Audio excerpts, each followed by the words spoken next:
உங்களுக்கு சூப்பரான சிம்பிளான ஹேர் ஸ்டைல் எப்படி பண்றது அப்படின்னு உங்களுக்கு காட்ட போறோம். அதுக்கு முன்னாடி பாத்தீங்கன்னா இந்த simple makeup look with affordable products use பண்ணி எப்படி பண்றது அப்படின்றது வந்து தனி வீடியோ நான் உங்களுக்கு போட்டிருக்கேன். அந்த வீடியோ பார்க்கணும்னு நினைச்சீங்கன்னா இங்க மேல லிங்க் வந்து வரும்.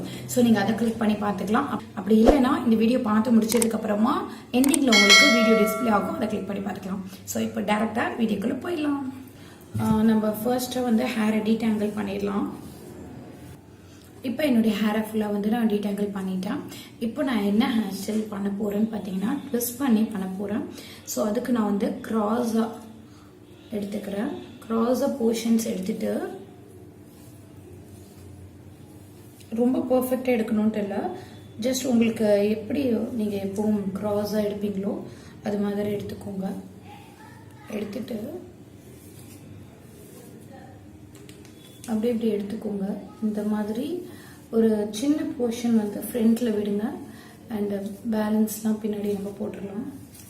ஏன்னா இதை இப்போ நம்ம ட்விஸ்ட் பண்ணிட்டு பின்னாடி போனி டெயில் மாதிரி போட போகிறோம்.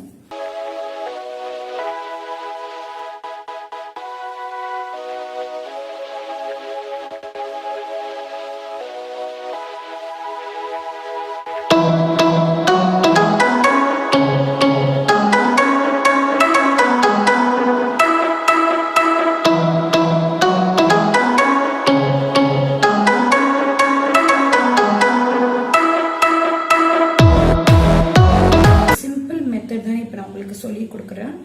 இந்த மாதிரி நல்லா சுருட்டிட்டு இப்படி கொஞ்சம் பஃப் மாதிரி கொண்டு வந்துருங்க. பஃப் மாதிரி கொண்டு வந்துட்டு இன்னமும் நல்லா சுருட்டிட்டு இன்னும் நல்லா பஃபியாக கொண்டு வந்ததுக்கு அப்புறமா என்ன பண்ணுங்க, இந்த இடத்துல மட்டும் இப்போ நம்மளுக்கு பார்த்தீங்கன்னா எல்லா இடமே பஃப்பாக இருக்கு, பட் இந்த ஒரு இடம் மட்டும் கொஞ்சம் கம்மியாக இருக்கு. ஸோ இந்த இடத்த மட்டும் நல்லா இப்படி நான் இழுத்து விட்டுக்கிறேன். இப்போ பாருங்கள் நம்மளுக்கு எவ்வளோ நல்லா பவுன்ஸ் எவ்வளோ பெருசாக இருக்குன்ட்டு. இப்போ இதை வந்து கரெக்டாக இந்த இடத்துல வச்சு நம்ம பின் பண்ணணும். அதுக்கு இந்த மாதிரி நான் வந்து பேபி கிளிப்ஸ் எடுத்திருக்கேன். இதே பொசிஷனில் வச்சு நம்ம நல்லா கிளிப்ஸ் ஒரு 4 இல்லைன்னா 3 கிளிப்ஸ் வரைக்கும் அது போட்டு நல்லா செக்யூர் பண்ணுங்க. அப்போ தான் இந்த பஃப் வந்து நல்லா குறையாமல் ரொம்ப நேரத்துக்கு லாங் லாஸ்டிங்காக இருக்கும். இங்கே வந்து ஹேர் ஸ்ப்ரே யூஸ் பண்ணுறதுனா பண்ணலாம், பட் வந்துட்டு அது அட்வைசபிள் கிடையாது, நம்மளுடைய ஹேர் ஃபால் ஆகும் நம்மளுக்கு. ஸோ இப்படியே நல்லா ஒரு 3-4 கிளிப்ஸ் கிட்டக்கு நம்ம வந்து சேர்த்து குத்தி வச்சோம்னா நம்மளுக்கு போகாது. இந்த இடம் நம்ம முடிச்சிட்டோம். டியூப் லைட் வந்து ரொம்ப டிஸ்டர்பன்ஸாக இருக்குன்னு சொல்லிட்டு நான் ஆஃப் பண்ணிட்டேன். ஸோ இப்போ பார்த்தீங்கன்னா ஒரே ஒரு லேயர் ஆஃப் ஹேர் எடுத்துகிட்டு ட்விஸ்ட் பண்ணிவிட்டு லைட்டாக இப்படி புஷ் கொடுத்துட்டு இந்த இடத்துலையே ஒரு பக்கத்துலேயே நான் வந்து பேபி கிளிப்ஸ் ஒரு 3 கிளிப்ஸ் கிட்ட செக்யூர் பண்ணி போட்டிருக்கேன். ஸோ நம்ம நெக்ஸ்ட் இந்த பார்ட்டிஷனுக்கு வருவோம். இப்போ அதே மாதிரி இந்த சைடும் நான் வந்துட்டு நல்லா ட்விஸ்ட் பண்ணிக்கிறேன். இப்படி நல்லா தூக்குன மாதிரி ட்விஸ்ட் பண்ணிங்கன்னா தான் இந்த அளவுக்கு உங்களுக்கு பஃபியாக கிடைக்கும். நம்ம இப்படியே வச்சு இப்படி ட்விஸ்ட் பண்ணிங்கன்னா உங்களுக்கு எந்த பஃபினஸும் வராது. ஸோ நல்லா பஃப் வேணும்னு நினச்சிங்கன்னா இப்படி தூக்கி இந்த காது ஓரமாகவே வச்சு 2 சைடுமே அந்த மாதிரி தான் கொடுக்கணும். இந்த மாதிரி நல்லா சிலும்பல் இல்லாமல் நல்லா நம்ம வந்து இந்த மாதிரி டைட்டாக நம்ம சுருட்டிக்கணும். அப்போ தான் அந்த அளவுக்கு பஃப் வந்து நல்லா ஸ்ட்ராங்காக கிடைக்கும்.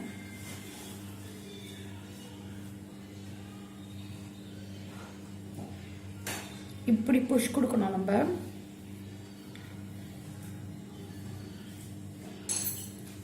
இப்போ பார்த்தீங்களா வந்துடுச்சு இங்கேயும்.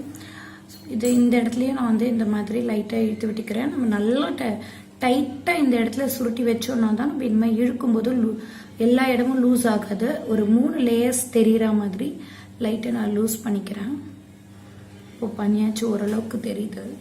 இப்போ இந்த இடத்துல கிளிப் போட்டு செக்யூர் பண்ணிடலாம்.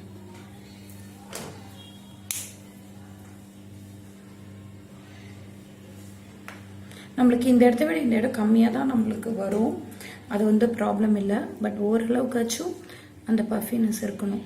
ஸோ இந்த மாதிரி நம்ம வந்து ஓப்பன் ஹேர் ஸ்டைலை விட்டுக்கலாம். அப்படி இல்லைன்னா நான் வேற ஒரு ஐடியா வச்சுருக்கேன், அதுவும் காட்டுறேன். இப்போ வந்துட்டு இந்த எல்லா ஹேர்ஸ் எடுத்துட்டு இந்த மாதிரி இந்த சைடு கொண்டு வர போகிறேன்.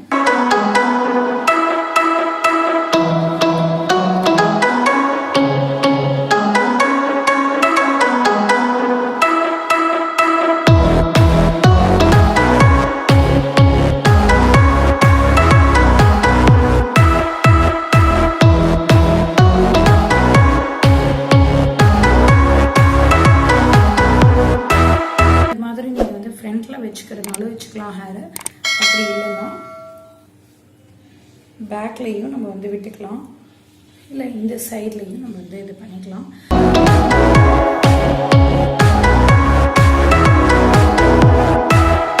இப்போ நான் உங்களுக்கு வந்து இது எந்த அளவுக்கு இந்த பஃப் வந்து நல்லா ஹையாக நான் ஹையாக இருக்குது, நான் எதுவுமே உள்ளே வந்து இன்சர்ட் பண்ணல, ஜஸ்ட் வந்துட்டு ஒரு ட்விஸ்ட் தான் பண்ணியிருக்கோம். அதுலேயே எவ்வளோ ஹை பஃப் நம்மளுக்கு கிடச்சிருக்குன்னு காட்ட போகிறேன்.